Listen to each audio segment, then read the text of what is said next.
قبل أيام فرضت وزارة الخزانة الأمريكية عقوبات على 21 فرداً وكياناً متورطين في تمويل الحوثيين.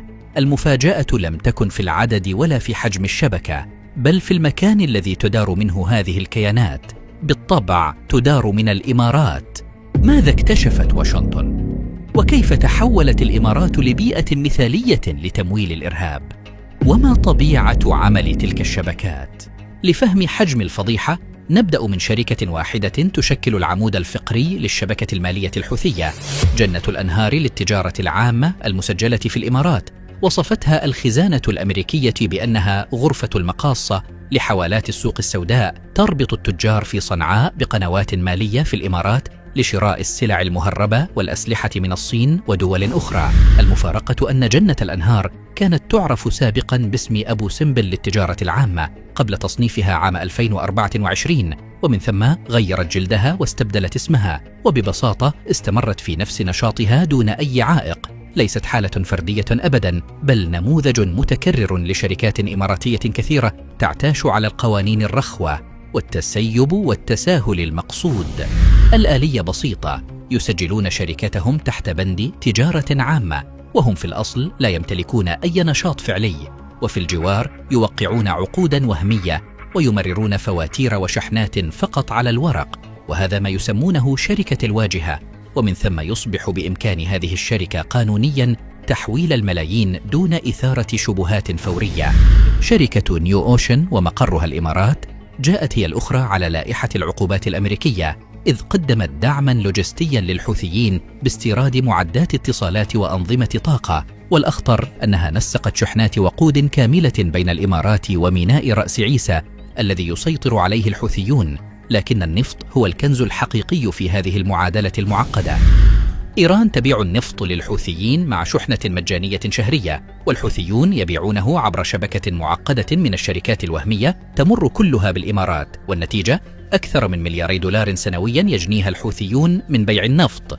وعلى إثر ذلك طالت العقوبات شركات نفطية إماراتية، وهي الشرفي، أديما، وأركان مارس، وكلها واجهات لتمرير النفط الإيراني.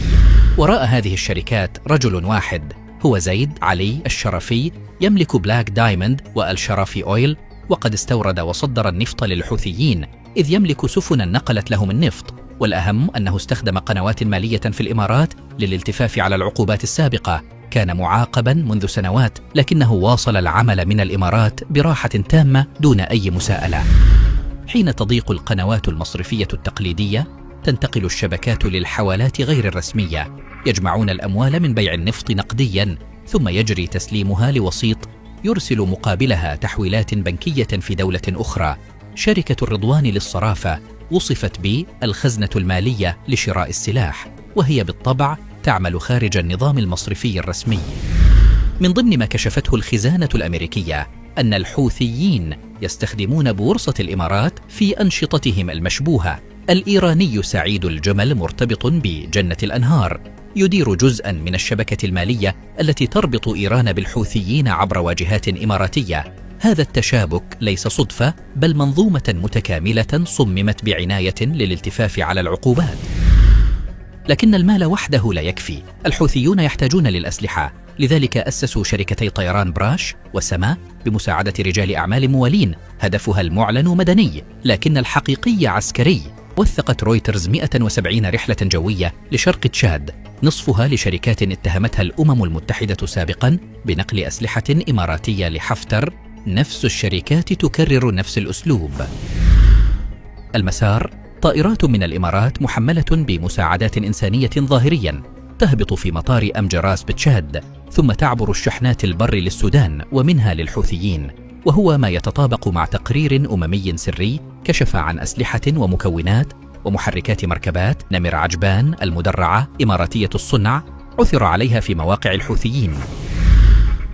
الصورة الكاملة: شركات واجهة في الإمارات، وحوالات سوداء، وشبكات نفطية بمليارات الدولارات، وصرافات خارج النظام، وشركات طيران وهمية، ومسارات تهريب عبر تشاد، كلها تعمل من الإمارات أو تمر عبرها. منظومة متكاملة تحول الإمارات لمحور إقليمي لتمويل الإرهاب رغم كل الادعاءات بمحاربته.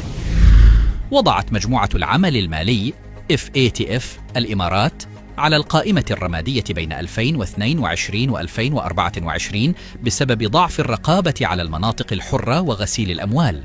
أزيلت بعد اعتماد لوائح جديدة، لكن العقوبات الأمريكية في يناير 2025 تقول بوضوح: القوانين موجودة على الورق، لكن التطبيق الفعلي غائب تماماً، والشبكات تعمل براحة كما لو لم يتغير شيء. القضية ليست أن الإمارات تمول الحوثيين مباشرة، بل أنها تحولت لبيئة تشغيل مثالية لشبكات تمويلهم، والنتيجة واحدة: إرهاب مستمر، وصواريخ تطلق، وسفن تستهدف، ومدنيون يقتلون يومياً، ليس في اليمن وحدها، بل نفس الأمور والتمويلات والتيسيرات حتماً تقدمها الإمارات للدعم السريع في السودان. وهكذا تبقى الإمارات لاعباً رئيسياً في تأجيج أخطر الصراعات في المنطقة وفي القرن الأفريقي. ظاهرياً تبدو حملاً وديعاً، لكن في الحقيقة هي أفعى يسمع فحيحها جيداً من ينصت. الأدلة موثقة والعقوبات بالفعل فرضت، لكن السؤال: هل ستكون فعالة أم ستغير الشركات أسماءها وتواصل كما فعلت؟